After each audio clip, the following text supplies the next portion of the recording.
बिस्मिल्लाहिर्रहमानिर्रहीम। अस्सलाम वालेकुम नाजरीन, आप देख रहे हैं मेरा फेसबुक और यूट्यूब चैनल। मैं जाहिद काठिया। नाजरीन इकराम, आज की वीडियो में हम आपको बताने वाले हैं कि होंडा 125 आखिर इसका जो डिज़ाइन है, स्ट्रक्चर है, फ्रेम है, इंजन है, ये तब्दील क्यों नहीं होता। आप देखते होंगे कि जब भी कोई नया मॉडल आता है, नया साल आने वाला होता है, तो इसका जो नया मॉडल आता है उसमें कोई बड़ी तब्दीली नहीं होती, सिवाय इसके एक चीज़ के एक बड़ी तब्दीली होती है, और वो है स्टिकर की। टैंकी टापे के ऊपर जो स्टिकर लगाया जाता है, इसके अलावा कोई बड़ी तब्दीली नहीं होती। आखिर इसकी वजह क्या है, ये क्यों नहीं तब्दील होता? तो आज की वीडियो बड़ी ही मालूमात होने वाली है। अगर आप 125 रखते हैं या शौक़ है या आपके दोस्त रखते हैं, तो इस वीडियो को आपने एंड तक लाजमी देखना, अपने दोस्तों के साथ शेयर भी करना है, और हमारे चैनल को सब्सक्राइब करके बेल के बटन को तो लाजमी प्रेस करना है, ताकि आप तक आने वाली हर वीडियो पहुँच सके। चलते जी वीडियो की तफसील की जानब। नाज़रीन इकराम, दिसंबर 1974 में 125 की फ़ाइनल शक्ल जो है या फ़ाइनल शेप वो मुकम्मल हो चुकी थी। जापानी मिस्त्रियों के सामने इस इंजन को खोल कर रखा गया और उन्हें कहा गया कि इसको बंद करें, दोबारा इसको फिट करें, और उनको बग़ैर बताए, बग़ैर समझाए आधे घंटे के अंदर अंदर उन्होंने इस इंजन को दोबारा फिट कर दिया। इससे पता चल गया कि ये इंजन एक आसान इंजन है जिसकी देखभाल हो सकती है। इसके अलावा नाज़रीन इकराम, मई 1974 में 2 इंजीनियर जापान से पाकिस्तान में आए, और वो इस मकसद से आए कि वो यहाँ पर आकर देखें कि पाकिस्तान में किस किस्म की जो मोटरसाइकिल है वो कामयाब हो सकती है। जब वो लोग यहाँ पर आए तो उन्होंने बहुत ही अजीब यहाँ पे माजरा देखा। उन्होंने क्या देखा कि यहाँ पर 1-2 की बजाय यहाँ पर 3-3 लोग बैठ जाते, 4 बैठ जाते, और हत्ता कि यहाँ पर 6-6 लोग भी एक बाइक के ऊपर बैठ जाते हैं।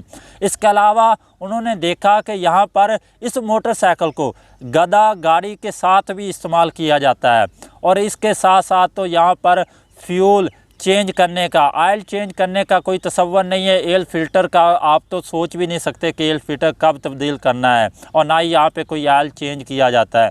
तो जब वो यहाँ से वापस गए और उन्होंने अंदाज़ा लगाया कि पाकिस्तान में किस तरह के मोटरसाइकिल कामयाब हो सकते हैं, क्योंकि ये जो भी कंपनियां होती है ये आवाम की जो ज़रूरियात है उसको मद्देनज़र रख कर अपनी चीज़ें डिज़ाइन करती हैं, ताकि उनका बिज़नेस ज़्यादा से ज़्यादा तरक्की कर सके और आवाम की जो ज़रूरत होती है वो भी बआसानी पूरी हो सके।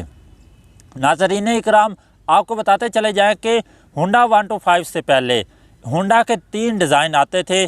1968 में CS69, 1969 में CB100 और 1973 में S110 आते थे।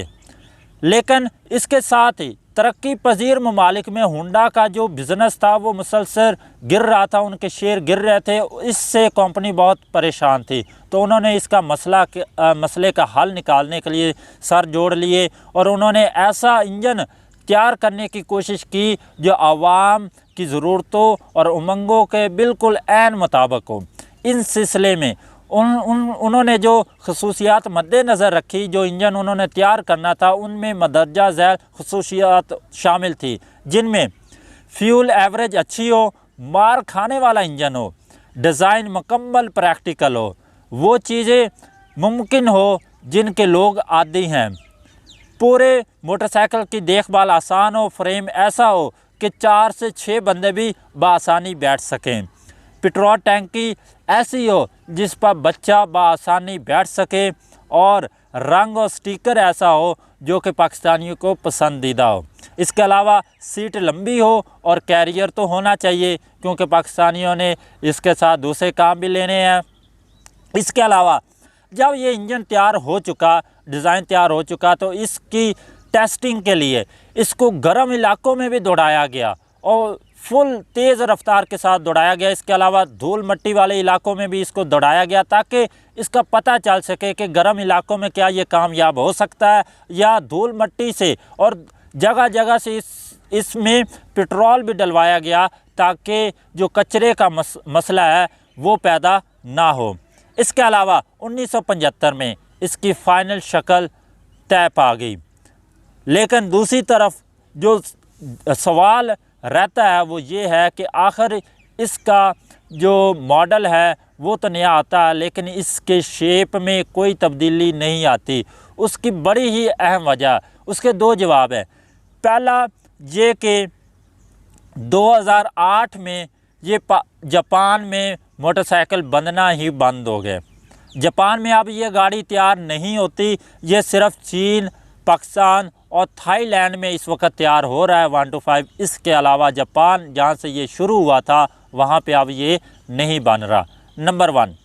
दूसरी बात ये है कि ये स्पोर्ट बाइक और ये एक यूटिलिटी बाइक है। जो यूटिलिटी बाइक होती है नाज़रीन इकराम, उसमें कोई बड़ी तब्दीली लाना ऐसा है जैसा कि आप अपने बिज़नेस को ख़ुद गिरा रहे हैं, क्योंकि जब भी इसमें कोई तब्दीली लाई गई तो ये कामयाब नहीं हो सकता, ख़ासकर पाकिस्तान जैसे मुल्क में जो इसको एक गधा गाड़ी के तौर पर भी इस्तेमाल करते हैं। इसके अलावा इसकी डिज़ाइन में इसलिए भी तब्दीली नहीं लाई गई ताकि ये ज़्यादा मुश्किल ना हो सके। उम्मीद करते हैं कि वीडियो आपको अच्छी लगेगी। वीडियो अच्छी लगी लाइक करें, चैनल को सब्सक्राइब करें, अपने दोस्तों के साथ ज़रूर शेयर करें। मिलते हैं नई वीडियो में, अपना ख्याल रखिएगा, अपने इस चैनल का भी। अल्लाह हाफिज़।